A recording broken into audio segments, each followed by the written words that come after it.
I'm very pleased to see that we are joined by so many people who are very, very interested in talking about women and the history of women and what has been happening in recent years. Before we do that, I would like to welcome all of the members of the committee.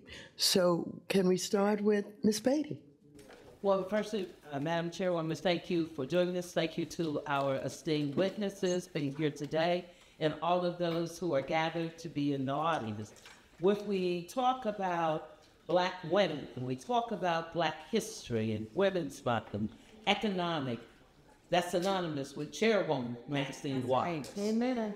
Let me just say how excited I was to see the invitation for us to come.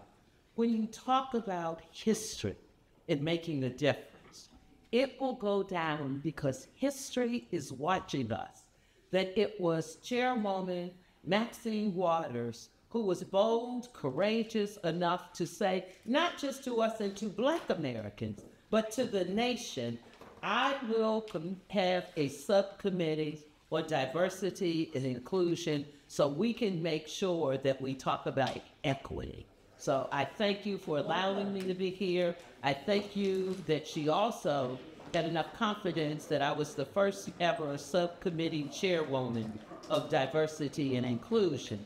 In a few months from now, we're just going to have good news because she will be our chairwoman of the powerful, iconic, prestigious Financial Services Committee. And with that, I yield back. Thank you so very much. And now I will ask Ms. Williams to please say hello to everyone. Good afternoon, everyone, and thank you, Chairwoman Waters, because I will continue to call you that until we get you that gavel back in your hands. Y'all, I'm Congresswoman Williams, and I proudly represent Atlanta and Georgia's fighting 5th Congressional District. Happy to have constituents here today, and this conversation is so critical and important for me because Atlanta continues to be in the top when it comes to the racial wealth gap.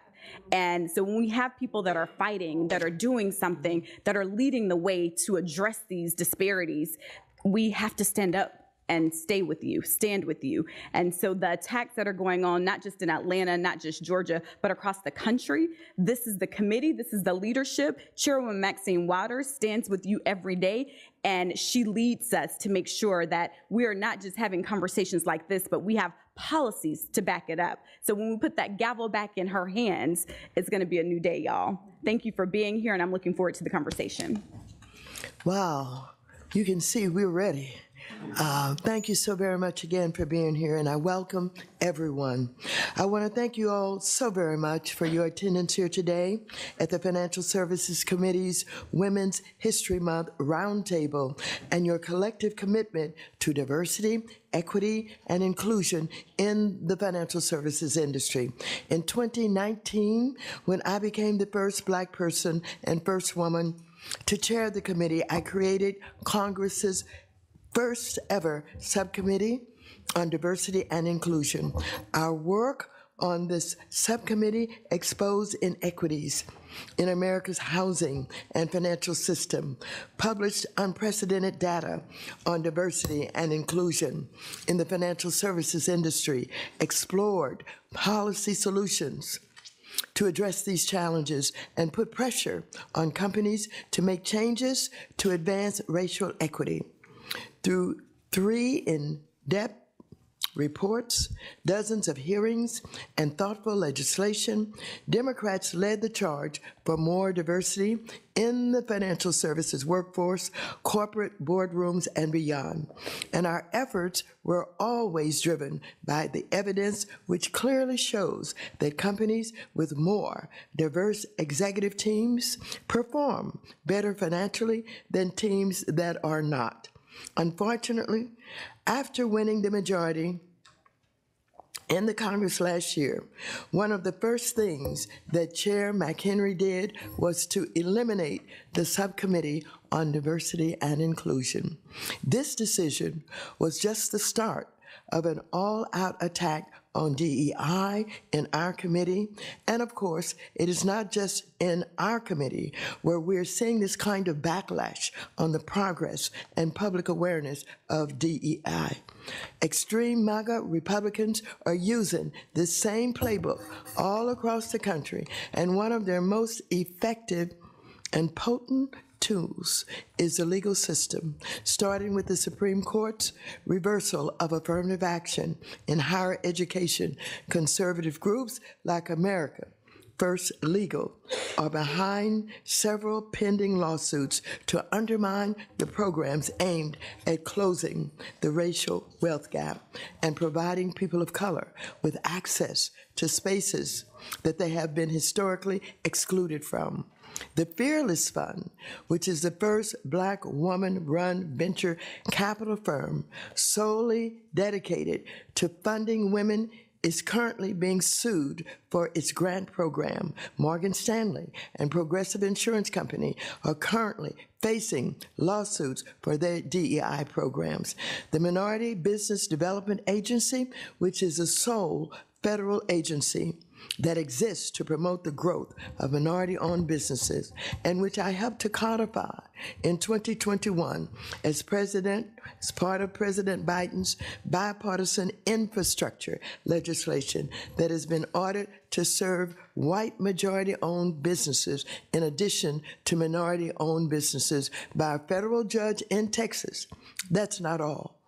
Republican state attorneys general are using the Supreme Court ruling in the SFFA v. Harvard to go after Fortune 100 companies, warning them against engaging in DEI in their employment and contracting practices, claiming that these practices are illegal. In response, I sent a letter to the financial services companies in the Fortune 100 CEOs urging them to resist the intimidation tactics and carry on with their DEI efforts.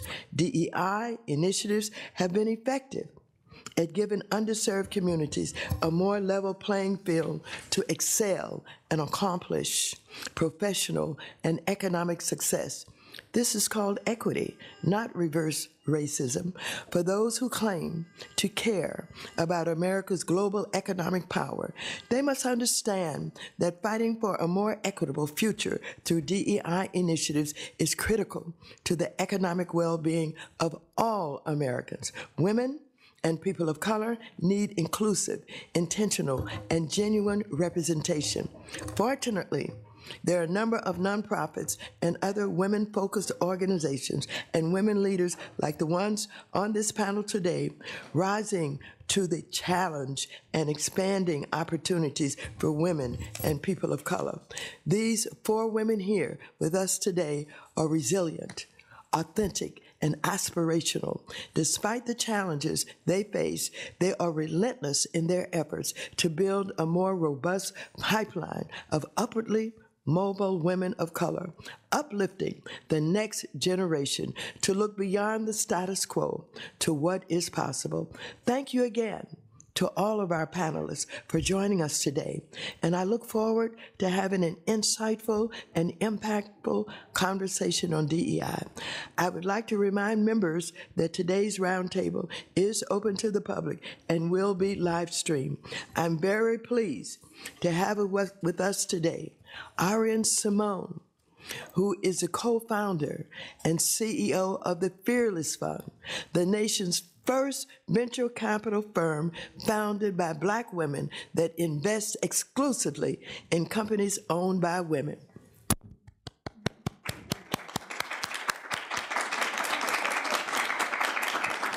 The next person on this panel is Angela Rye, Principal and CEO of Impact Strategies and renowned social justice advocate, and my daughter, which I have to disclose to everybody. The next is my sister, Laura Murphy, civil rights expert and president of Laura Murphy and Associates, LLC. And finally, Dariely Rodriguez, Deputy Chief Counsel for the Lawyers Committee for Civil Rights under Law, where she works strategically to advance racial justice.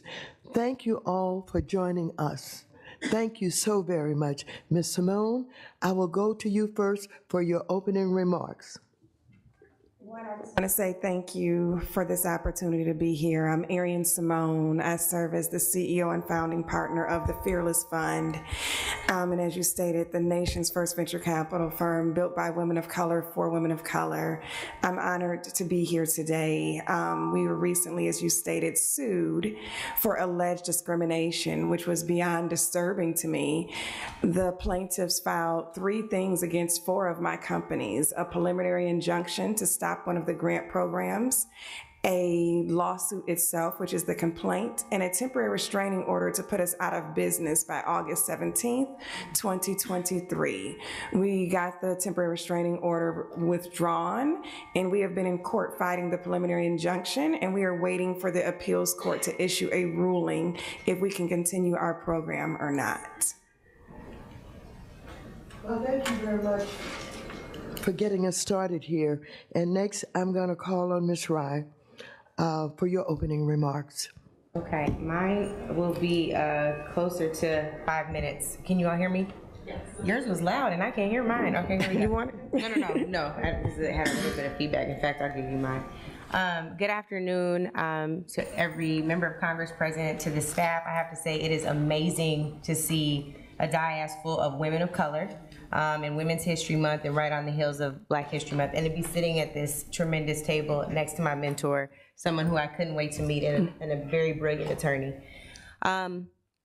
The theme of this roundtable was countering attacks, and I think in order for us to get into what it really means to counter attacks, we have to understand how the depth and the breadth of these attacks are, the scope of these attacks.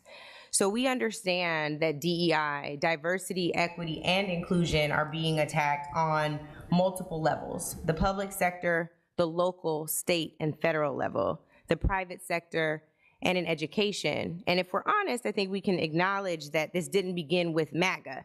MAGA is merely the Frankenstein of the Republican Party, and it has been in existence for a very long time.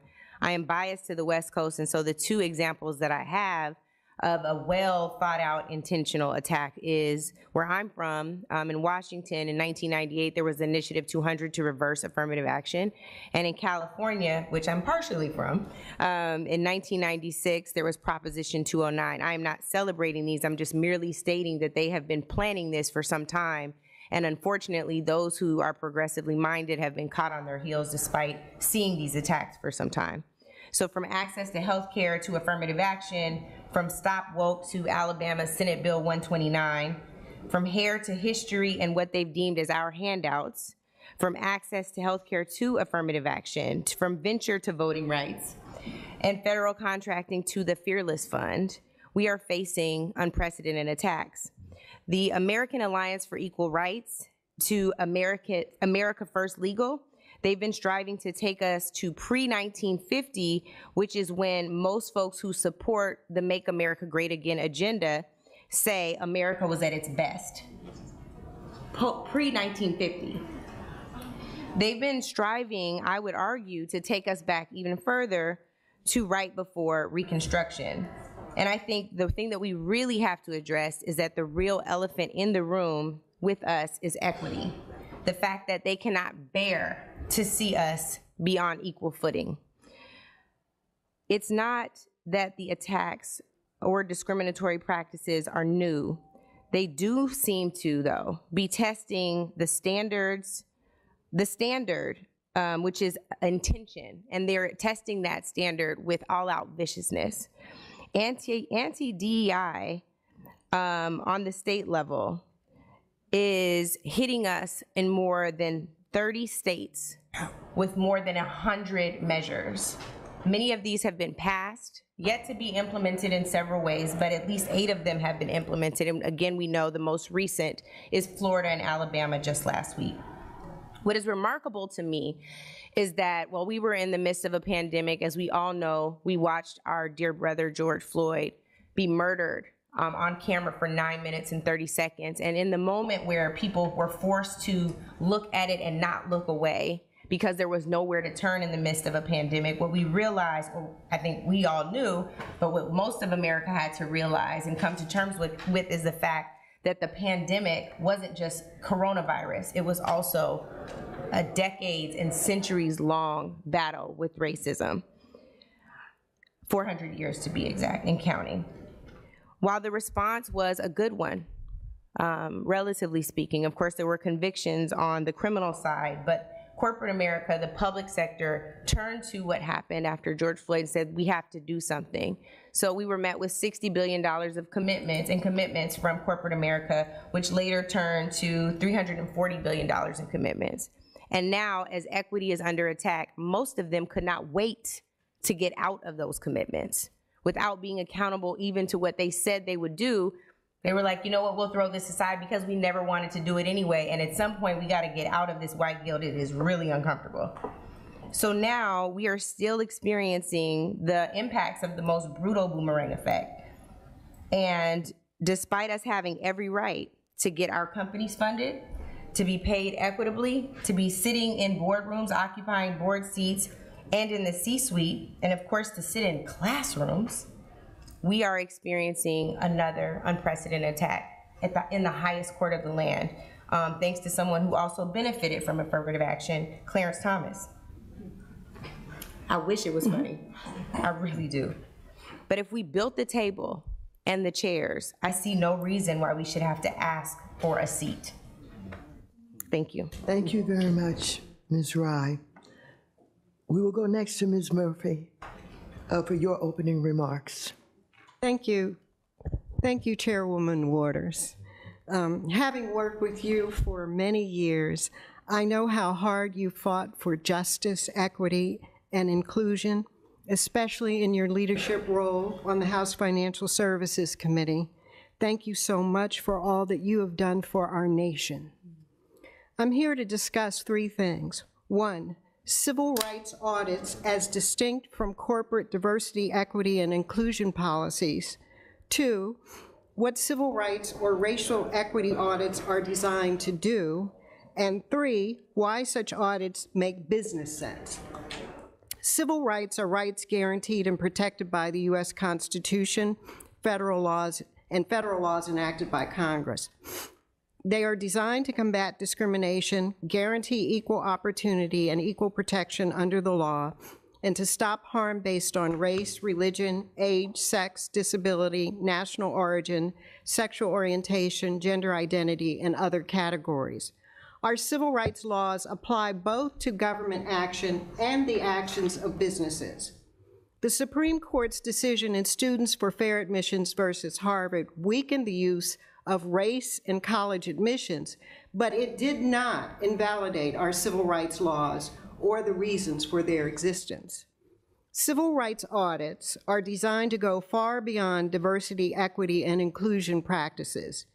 DEI functions in corporations are often relegated to internally focused human resources departments.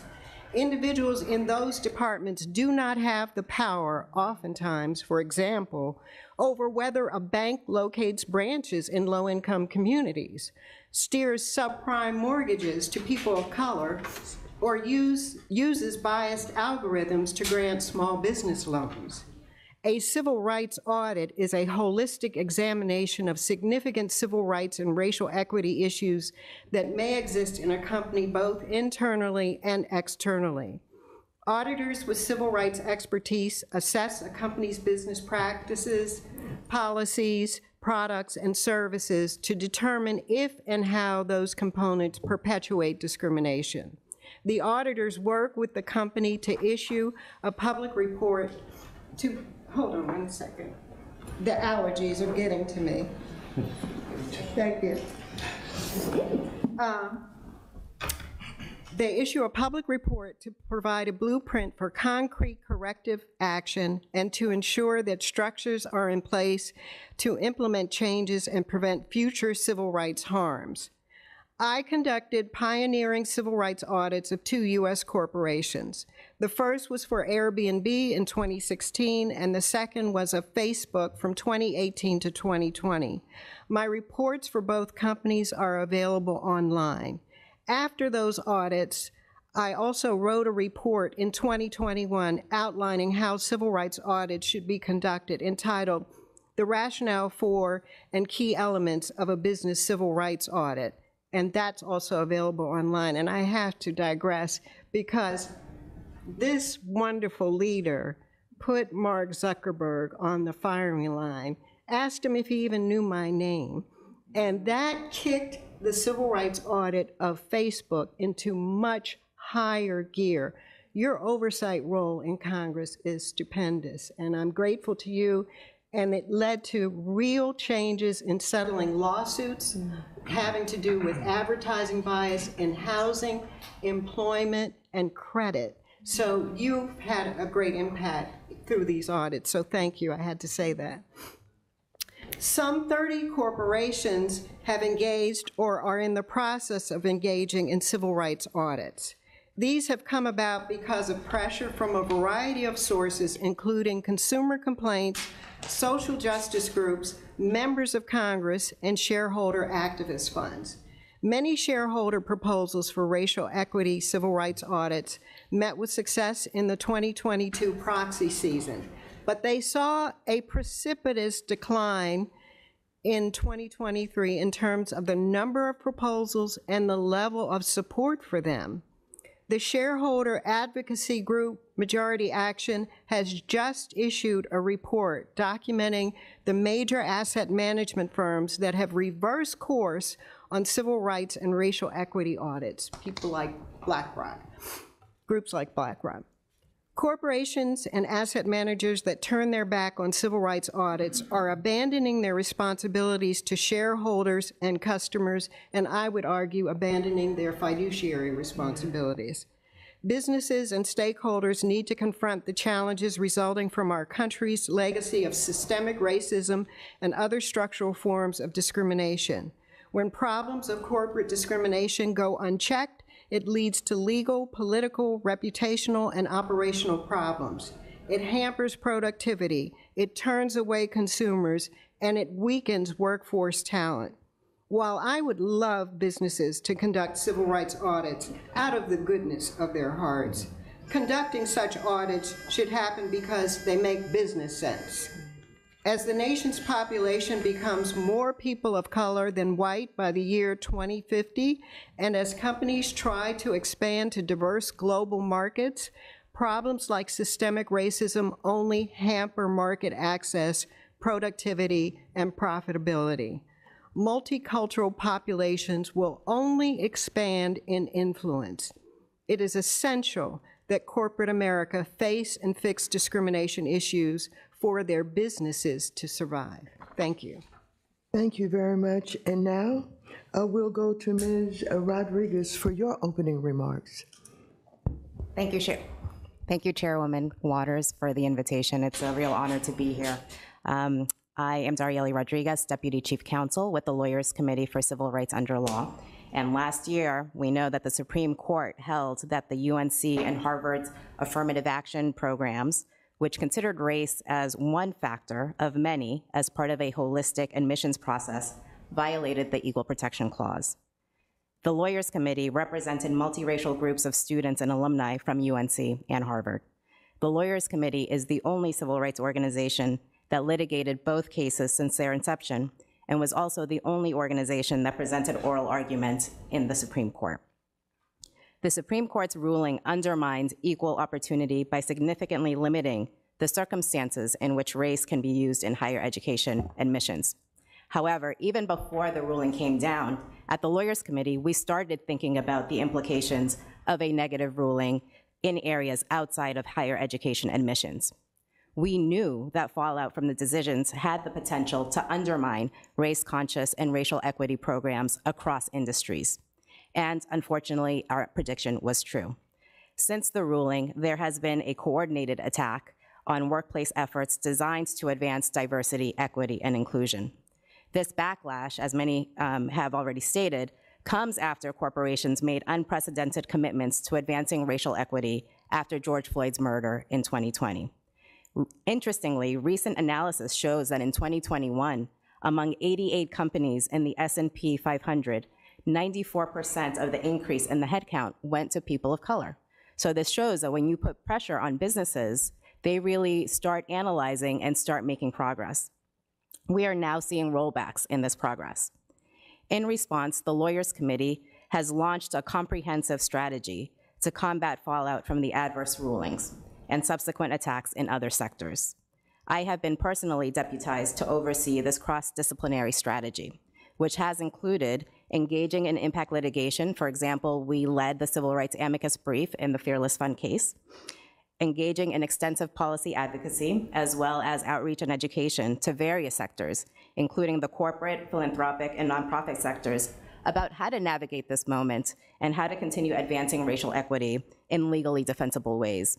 We've also executed a Protecting and Advancing DEI Pro Bono initiative, the goal of which is to provide free legal advice to entities that are eligible in partnership with pro bono law firms so that they can obtain the advice that they need to continue their critical racial equity initiatives.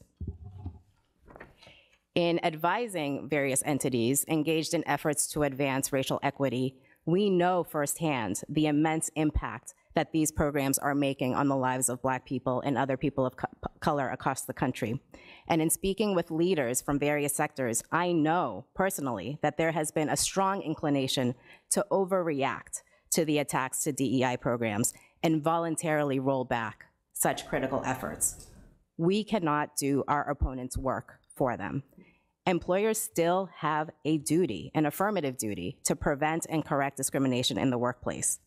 We at the Lawyers Committee have been urging employers to not retreat from their DEI efforts and instead to continue pursuing all that is possible under the law to advance equity. Why? Because Black communities continue to suffer from persistent and systemic discrimination, including in the workplace. Occupational segregation continues to leave workers of color. And today, on Equal Pay Day, worth noting that in particular, Black women and women of color are overrepresented in lower paying and higher risk jobs.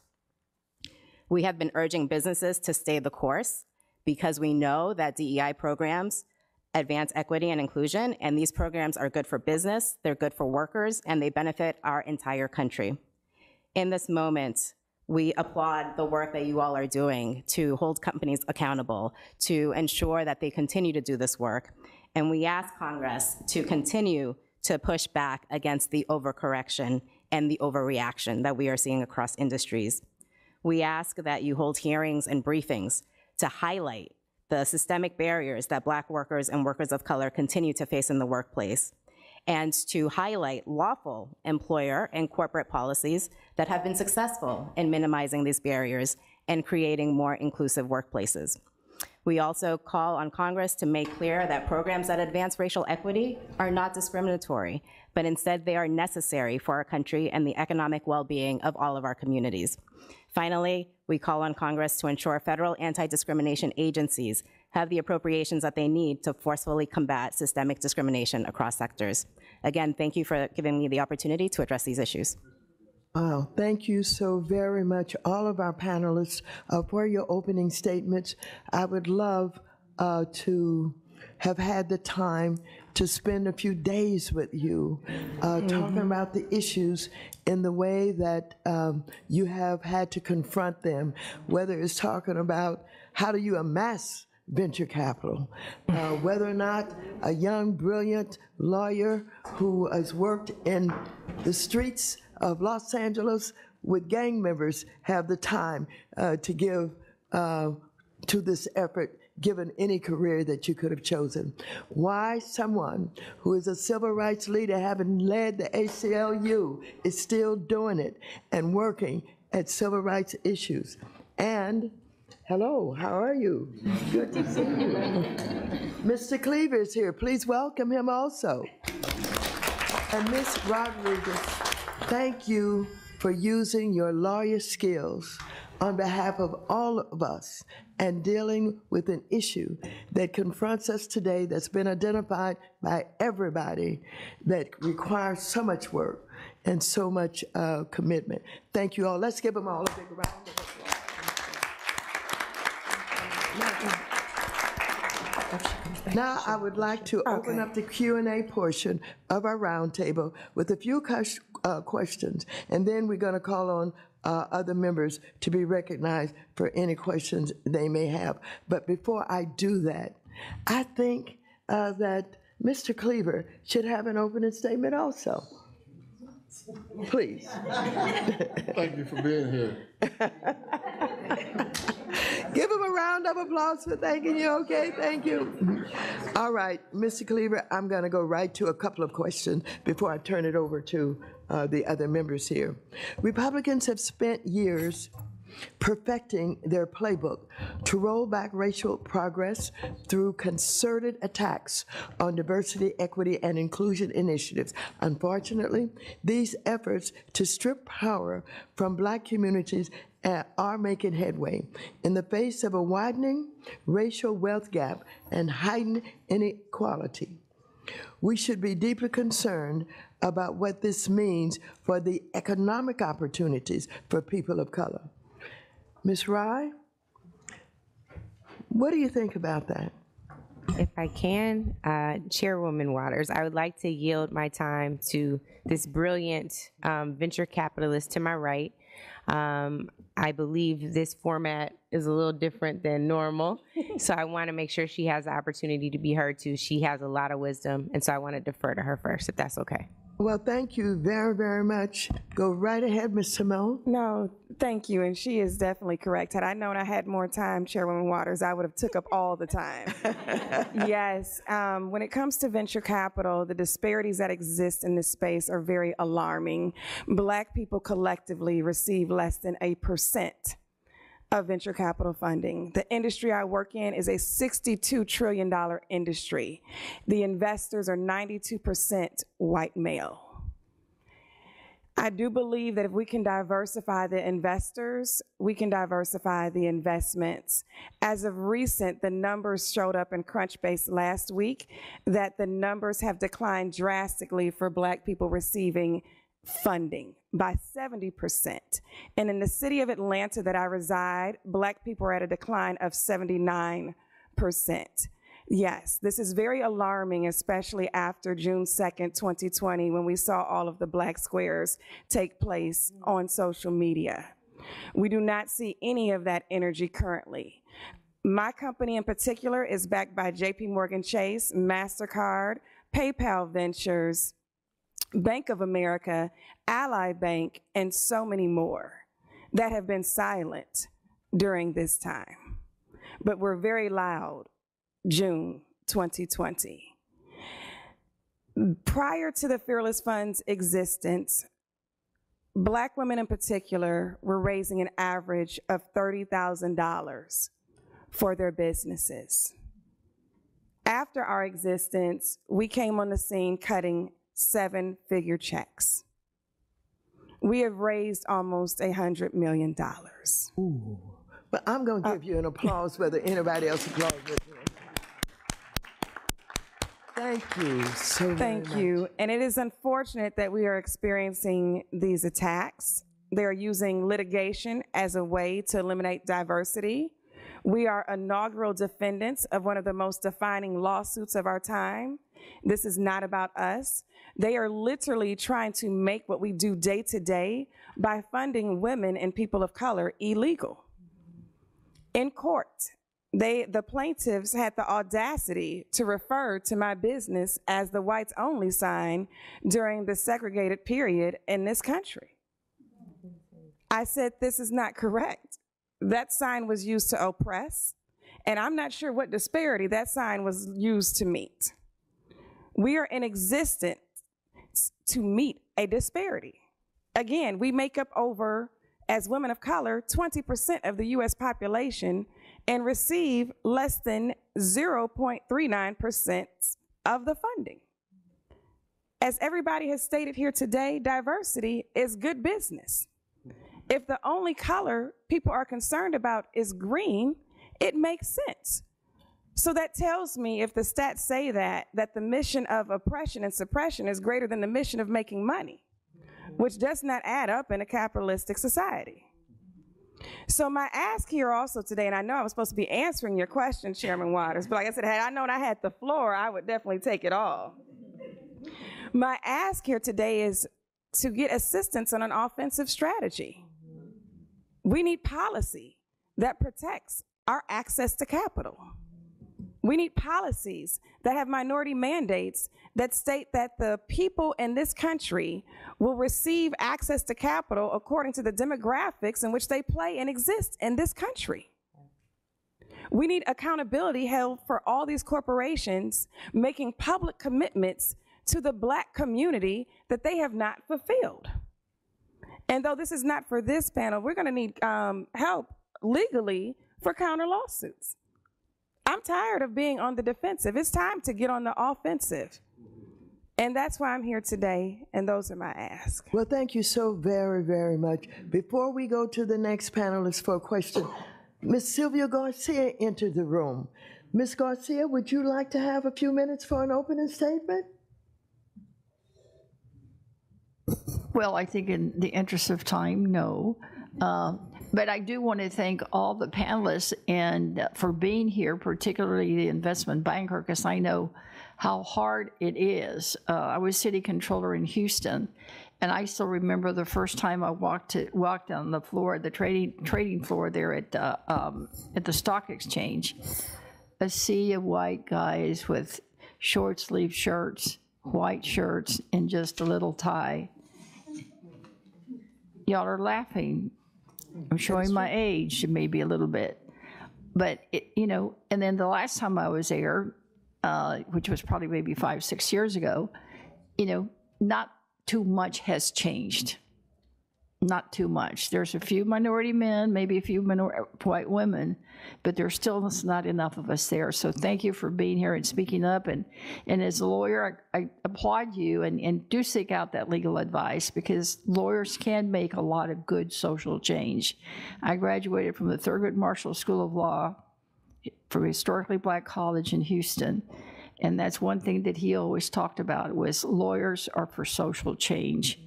And in this arena, social change is simple. It's access to capital. With that, I yield back. Thank you so very much. I'm going to move on to our members. First, I'm going to call on Ms. Beatty. When I asked Ms. Beatty if she would take the chairmanship of the Subcommittee on Diversity and Inclusion, she jumped at it. She said, absolutely. Now she eats, sleeps, and breathes DEI. And she has confronted corporate America with questionnaires to find out exactly about who, what, and where is in these corporations, what positions they're in, et cetera, et cetera. She's done a fantastic job. Ms. Beatty, go right ahead. Thank you so much, and I'll be brief because I know the time is fleeting, but I'd be remiss if I would not say I have followed the work and the research of all 4 of you. And let me say thank you, because the question, I'll start this way, on policy. As you just said that, something came to mind. A few years ago when we were talking about poverty and how it affected the funding that we get tied into the Census Bureau, Mr. Clyburn came up, as you all remember, with 10, 20, 30. So I would like to work on something and give it back to you. Why can't we do the same thing if we do that breakdown as he did with the percentage of representation or lack of tied to how much we should be able to give in those communities and to those businesses to give us some equity? Because right now, it's zero for all practical purposes in reading your studies in the McKinsey. So I was going to ask the reverse question of what policies would you all like to see us implement? What legislation should we be fighting more of? Because I won't go through all the statistics and what you found out. But let me also say, and today is Delta Day on the heels, and I'd be remiss because Ms. Simone is a Delta. And thank you for your work with the Congressional Black Caucus. And same to you, Ms. Rye. But let me take my last minute and say, it's when you speak out and you do things. And what Ms. Murphy, Attorney Murphy, was making reference to, and she, of course, wouldn't say this. This sister is one of the baddest lawyers in the United States. But I have to correct you. Play one on TV, but No, well, exactly. and that's what I like. I've supervised lawyers for almost 20 years. That's right, that's right. So let me reframe that, because your company that does that and was hired because Facebook had not put individuals like you in that space. And we were so proud and so happy. And so when he came in here, I said, well, you know, I was hoping that I could help him, but then I just had to rip him. I had to do a Auntie Maxine on him for that, because he should have been embarrassed not to know what he had right there, which is my point that I'll end on.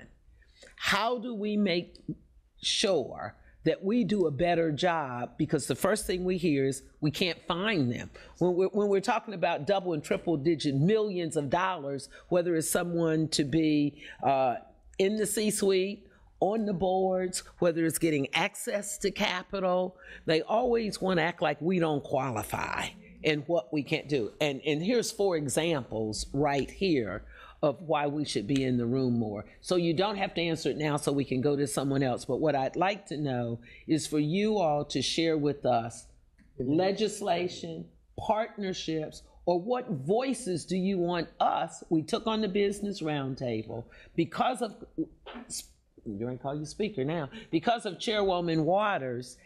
We're talking about 50 billion above companies couldn't send a designee, had to come into our hearing room and bring data that they had refused to do prior to her letter going from them. So we know we have power, and we know people will do it. So think about how we can use that leadership with Chairwoman Waters so we can say help is on the way. But I just want to say thank you to the 4 of you. Thank you so much, Ms. Beatty.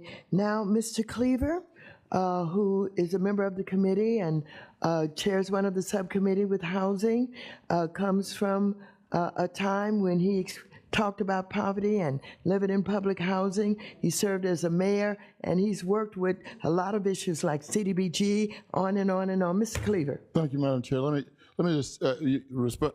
Hi, Angela. Ms. Murphy. Thank you. Hi,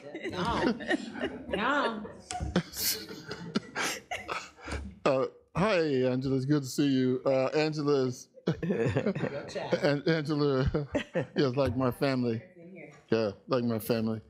Let me just say you're in the right place, because I mean, you were talking about the issues when you get Congresswoman Maxine Waters and Joyce Beatty, who tried to, but they hate her, and